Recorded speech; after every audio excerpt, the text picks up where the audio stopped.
अस्सलाम वालेकुम। This is sir Mohammad Hamza here from accounting.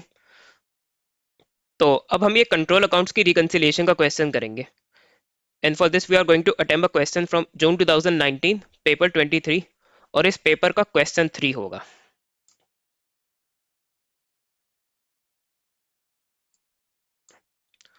और ये जो सर्टेन रिसेंट ईयर के पास पेपर के क्वेश्चन है कंट्रोल अकाउंट्स के, इनकी इंटरेस्टिंग बात यह है कि इसमें एक ही क्वेश्चन में आपसे सेल्स लेजर कंट्रोल अकाउंट और सेल्स लेजर बैलेंसेस की रिकंसिलिएशन करवा रहे हैं, और उसी सेम क्वेश्चन में ये आपसे परचेजेस लेजर कंट्रोल अकाउंट और परचेज लेजर की भी रिकंसिलिएशन करवा रहे हैं। I think so this is one of the best questions to understand sales ledger control account and sales ledger reconciliation, as well as purchases ledger control account and purchases ledger reconciliation. So let's start reading the question. Cheng, a sole trader, maintains control accounts. Explain two benefits to a business of maintaining control accounts. और ये बहुत scoring part होता है क्योंकि control account के advantages are very easy to understand and remember. लेकिन पहले हम उस पर कैलकुलेशन करेंगे, उसके बाद मैं ये थ्योरी पार्ट अटेम्प्ट करूंगा।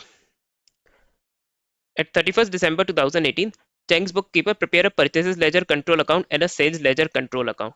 However, the balances of the control accounts did not agree with the total of the individual balances recorded in the relevant ledgers. The details were as follows.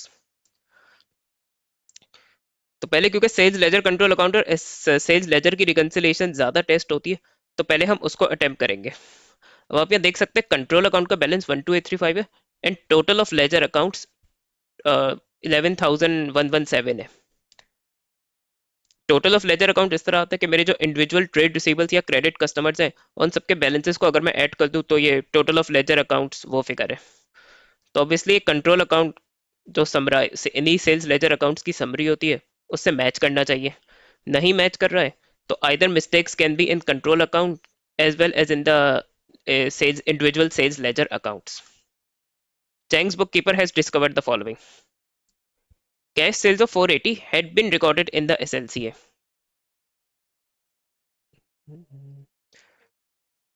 तो ये हमें पता होना चाहिए इस स्टेज पे। Basic से भी आप लोग को आइडिया होगा कि कैश सेल्स ट्रेड रिसीवेबल के अकाउंट में नहीं रिकॉर्ड होती।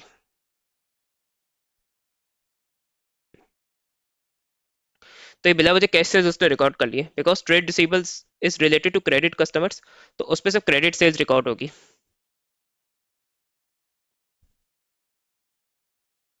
तो अगर उसने कैश सेल्स को एसएलसी में रिकॉर्ड किया और एसएलसी में हम क्रेडिट सेल्स को डेबिट करते हैं, तो उसने कैश सेल्स को भी यहाँ डेबिट किया होगा।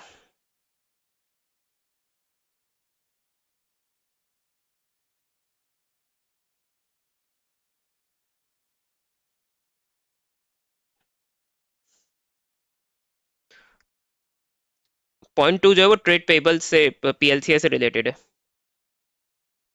पॉइंट थ्री में कॉन्ट्रा होता है, लेकिन कॉन्ट्रा का वो कह रहा है कि परचेजेस लेजर कंट्रोल अकाउंट में रिकॉर्ड नहीं किया। इंटरेस्ट चार्ज बाय सप्लायर, ये भी ट्रेड पेबल की ट्रांजेक्शन है। A dishonoured cheque of 394 A dishonored check of 394 had been correctly recorded in the cash book but had been posted to the credit side of the customer's account.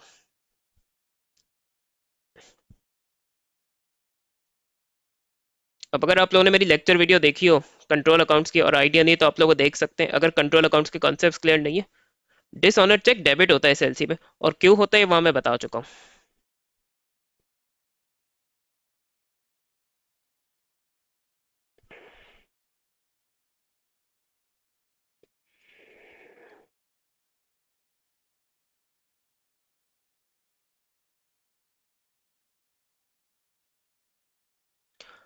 और correctly recorded in the cash book. और हाँ, एक बात मैं आप लोग को बता देता हूँ।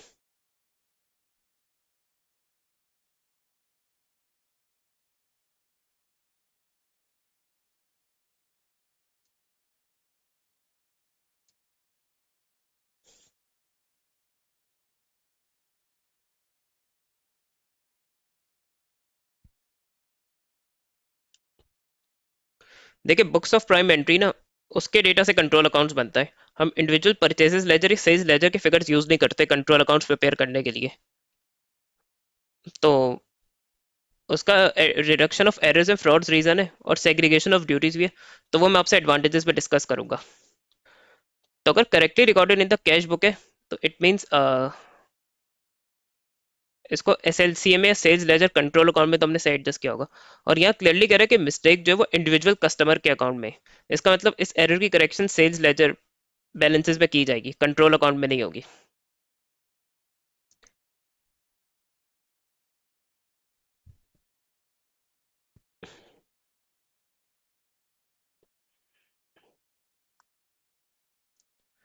और देखिए अगर मैंने इसको डेबिट करना तो और अगर उसको मैंने क्रेडिट कर दिया तो ऐसे रिवर्सल के जो एरर्स है ना,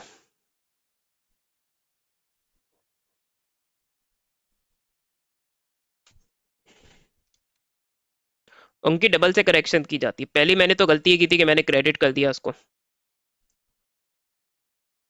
अब जब मैं इसको डेबिट करूंगा एक 394 करेक्शन के लिए, तो आप लोग देख सकते हैं कि ये और ये आपस में कैंसिल आउट हो जाएंगे।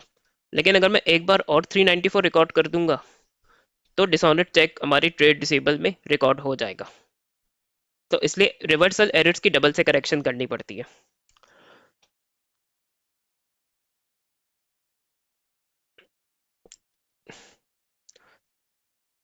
तो 788 में डेबिट करूंगा।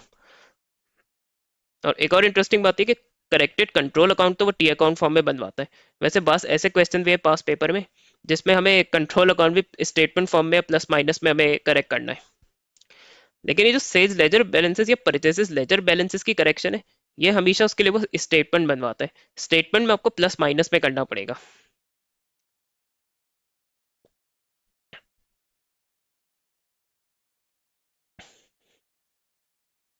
तो we have discuss the errors, we can now start with the reconciliation.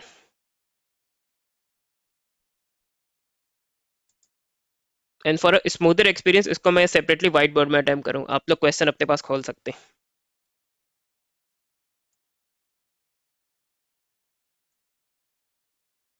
तो देखो ओपनिंग बैलेंस तो मैंने मेंशन कर दिया, वैसे ही क्लोजिंग बैलेंस है, लेकिन हम इसकी करेक्शन करेंगे। And now we are going to calculate the updated balance CD और करेक्टेड बैलेंस सीडी। सो इसको इस बैलेंस ब्रॉट फॉरवर्ड एज्यूम करना पड़ेगा, फिर हम चेंजेस एडजस्ट करके अपडेटेड बैलेंस सीडी कैलकुलेट करेंगे। तो पहले अरे हमने बिला वजह 480 डेबिट कर दिया था, उसी 480 को आप क्रेडिट कर दें, ये रिमूव हो जाएगा।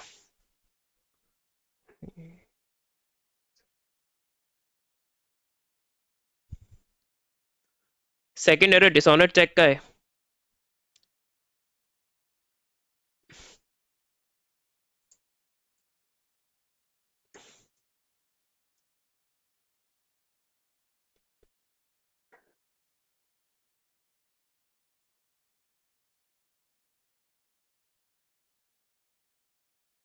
ये 788 वो मैं कैलकुलेट कर चुका था, हम यहाँ बस एडजस्ट कर देंगे।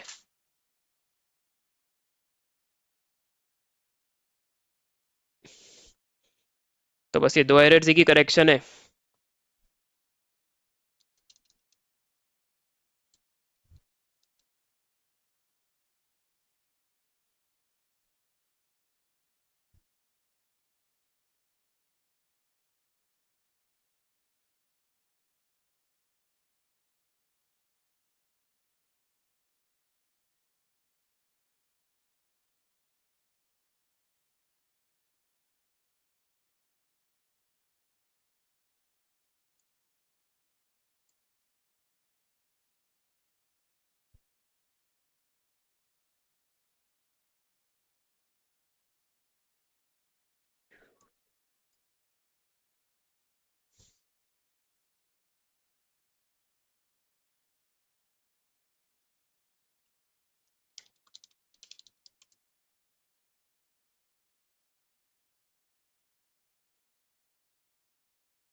तो ये भी इसका करेक्टेड बैलेंस 11905 है। सेज लेजर बैलेंस इसका अपडेटेड टोटल भी 11905 है। तो हमारा ये रिकंसाइल हो रहा है, तो उसका नाम हमने करेक्टली रिकंसिलेशन किया। अब by the way before we attempt the purchases ledger control account in PL purchases ledger reconciliation, हम इसको अटेम्प्ट कर लेते हैं पार्ट ए को।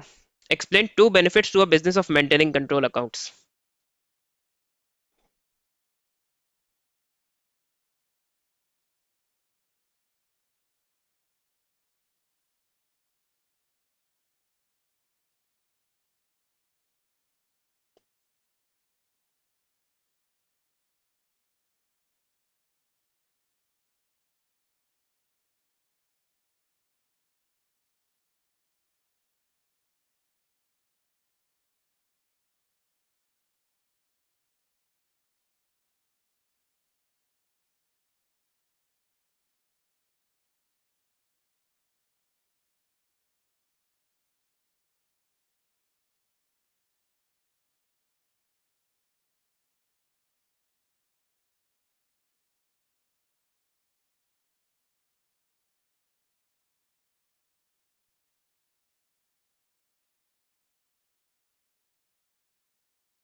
एक देखिए कंट्रोल एरर और फ्रॉड भी इस तरह हेल्प करते हैं रिड्यूस करने में। अगर उसने स्टेट पूछा तो आप सब लिख they reduce error and frauds.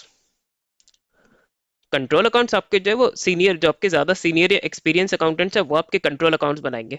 Virus जो आपके इंडिविजुअल सेल्स और परचेजेस लेजर अकाउंट्स है वो आपके थोड़े जूनियर स्टाफ मेंबर्स बनाएंगे। तो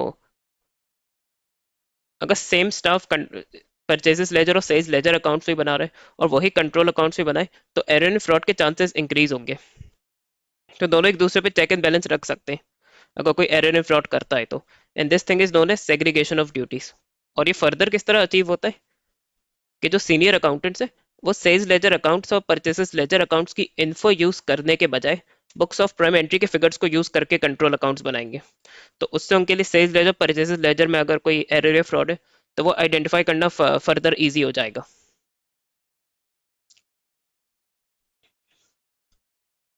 सेकंड थोड़ा इजी यूज कर लेते हैं।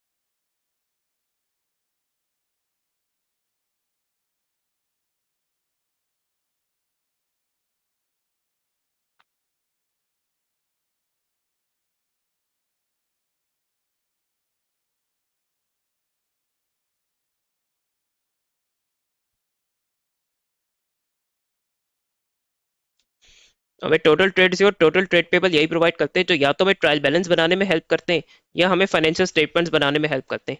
जो बैलेंस शीट या स्टेटमेंट ऑफ फाइनेंशियल पोजीशंस में हम टोटल ट्रेड रिसीवर्स और टोटल ट्रेड पेबल्स लेते हैं वो हमें कंट्रोल अकाउंट से ही मिलते हैं। तो आई होप सो आप लोग को रिकंसिलेशन। बाय द वे इस पे पीएलसीए की पीएलसीए की और परचेसेस लेजर की एडजस्टमेंट ज्यादा रिकंसिलेशन।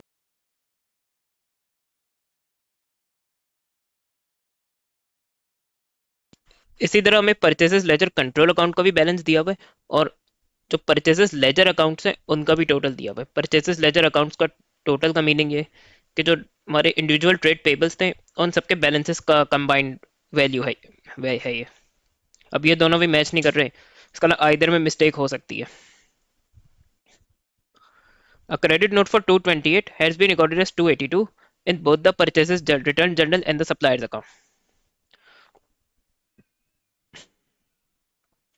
अब मैं लेक्चर वीडियोस में क्लियरली बता चुका हूँ कि क्रेडिट नोट मींस से परचेज रिटर्न, और परचेज रिटर्न 228 का है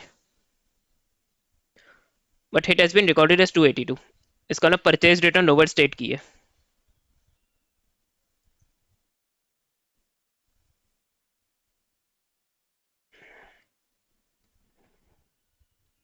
और परचेज रिटर्न जनरल में भी case book of prime entry में गलत है तो कंट्रोल अकाउंट में भी गलत होगा, और इंडिविजुअल सप्लायर के या ट्रेड पेबल के अकाउंट में भी ओवरस्टेट की है तो इसकी करेक्शन दोनों जगह होगी। और करेक्शन अब डिफरेंस से करेंगे।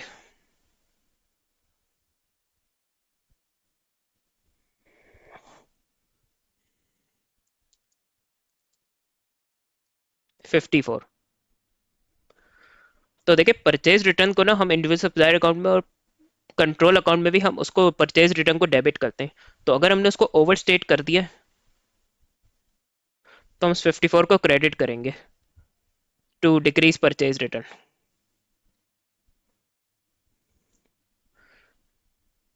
अच्छा, फिर पॉइंट 3 पे कॉन्ट्रा सेट ऑफ है और उसने क्लियरली कहा है कि परचेजेस लेजर कंट्रोल अकाउंट में रिकॉर्डेड नहीं है, तो ये सिर्फ परचेजेस लेजर कंट्रोल अकाउंट में एडजस्ट होगा। Interest charge by trade supplier on an overdue account had not been recorded in the books of account. अगर कोई ट्रांजेक्शन बुक्स में रिकॉर्ड ही नहीं किया तो वो यहाँ कंट्रोल अकाउंट में भी रिकॉर्ड होगी और वो लेजर अकाउंट बैलेंसेस में भी इसकी करेक्शन की जाएगी। और ये लेक्चर वीडियोस में आपसे डिस्कस चुका हूँ कि इंटरेस्ट ऑब्वियसली ट्रेड पेबल हमारा लाइबिलिटी का अकाउंट है, तो इंटरेस्ट जो है will increase the liability and that's why it will be credited.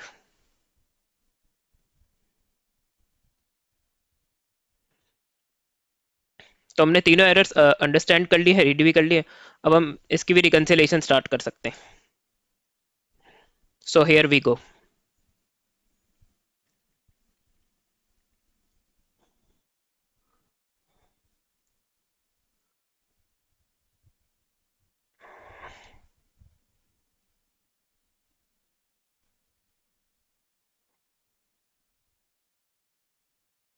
Purchase return error भी लिख सकते हैं, परचेज रिटर्न भी लिख दे, that will also be fine, क्योंकि परचेज रिटर्न अकाउंट में कोई एरर नहीं किया, यहाँ किया है।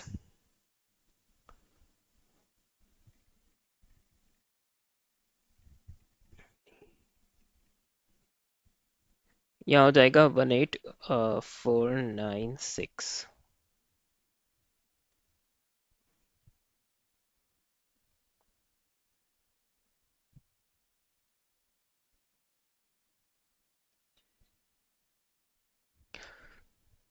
और यहाँ स्टेटमेंट फॉर्म में देखिए, क्योंकि यहाँ जो चीज क्रेडिट होती है वो उसमें ऐड होती है और जो ट्रांजेक्शन या डेबिट होती है वो इसमें माइनस होती है, तो ऑब्वियसली इसलिए मैंने इसको यहाँ ऐड किया है।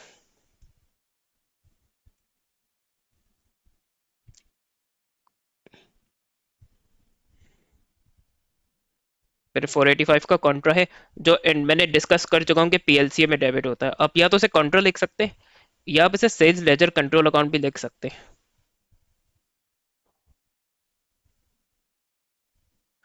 इट मीन जो यहाँ डेबिट हो रहा है वो सेल्स लेजर कंट्रोल अकाउंट में क्रेडिट हुआ है। तो अभी मार्क्स स्कीम से कॉन्ट्रा भी लिख रहा होता, तो कभी कभी उसने कुछ क्वेश्चंस में जैसे सेल्स लेजर कंट्रोल अकाउंट लिख दिया, तो वो कोई इशू नहीं है अभी इसमें। फिर इंटरेस्ट है।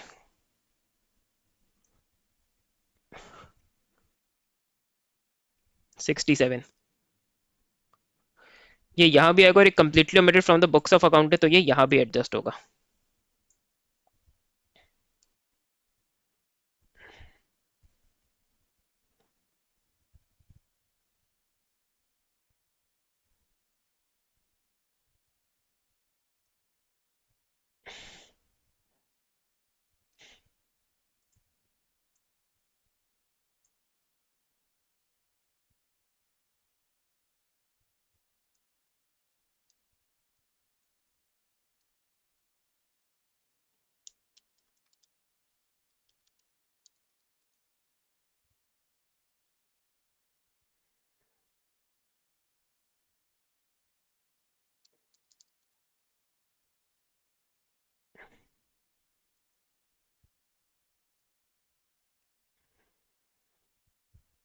Balance sheet is 18617। सीडी को बीडी जरूर करें नेक्स्ट पीरियड में।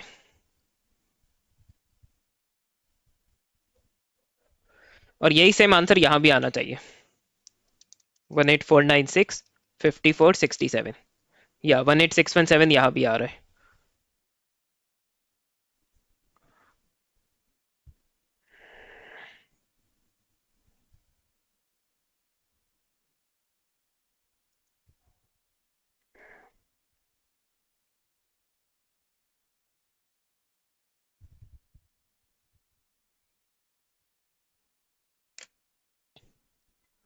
तो आई होप सो आप लोग को दोनों की रिकंसिलेशन क्लियर हो गई होगी कि कैसे करनी है, और दोनों साइमल्टेनियसली भी टेस्ट हो सकती है सिंगल क्वेश्चन में। और आपका पूरा क्वेश्चन यहाँ एंड हो गया। इसमें ये भी बेनिफिट है कि कैलकुलेशन से 4 मार्क्स की, थ्योरी से 4 मार्क्स की है, और आपकी कैलकुलेशन पूरे 11 मार्क्स की है। तो अगर आपकी प्रैक्टिस अच्छी है कंट्रोल अकाउंट्स की और रिकंसिलेशन की, तो आप ये आराम से 11 to 12 स्कोर कर सकते हैं।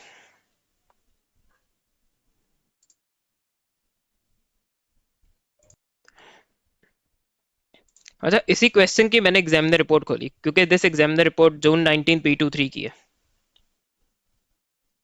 और जबकि क्वेश्चन इजी था, लेकिन स्टूडेंट्स की काफी टेरेबल परफॉर्मेंस थी। Many candidates entered correct values in the control account but in correct narrative.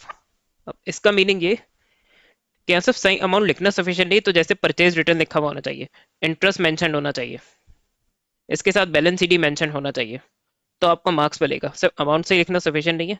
ये जो नैरेटिव का डिटेल का कॉलम होता है, इस पे सही अकाउंट के नेम का रेफरेंस देना होता है। Credit note was often use for purchase return, overdue for interest, cash for sales. Interest को इंटरेस्ट लिखना है, क्योंकि ये इंटरेस्ट, और परचेज रिटर्न की जगह क्रेडिट नोट यूज करती है। Credit note means purchase return, account purchase return का बनता है।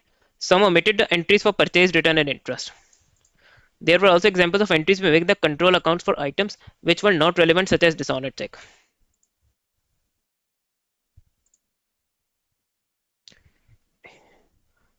Dishonored checks ने क्लियरली कहा कंट्रोल अकाउंट में नहीं, इंडिविजुअल कस्टमर के अकाउंट में इशू है इसका। Some candidates made a similar entry on either side of an account, and in such cases, even if one entry was correct, no mark could be awarded. Frequently, candidates did not provide a response for the amended totals. Many of those who did subtracted entries rather than adding. तो जो चीज़ है plus करनी उसे minus कर दिया, और जो चीज़ minus करनी थी उसे प्लस कर दिया। The correction for dishonored check was often entered as 394 rather than doubling to 788. और मेंस का प्रॉब्लम यही है कि बेसिक्स को स्टूडेंट्स लाइटली लेते हैं, बेसिक्स सही स्टडी नहीं करते, और ये वो टॉपिक्स हैं कि जो बेसिक्स पे बहुत डिपेंड करते हैं। क्योंकि टी अकाउंट्स बनाना, एंट्रीज बनाना, टी अकाउंट्स के अंदर अमाउंट के साथ वो रेफरेंसेस या नैरेटिव सही लिखना, ये आपको बेसिक में ही सही सिखाया जाता है। और बेसिक सही नहीं होती तो इन टाइप्स के क्वेश्चंस में अगर इजी क्वेश्चन भी आता है तो बहुत ही डिसअपॉइंटिंग परफॉर्मेंस होती है। तो आई सब लोग कंट्रोल अकाउंट्स और उसकी रिकंसिलेशन वीडियो से क्लियर हुई होगी।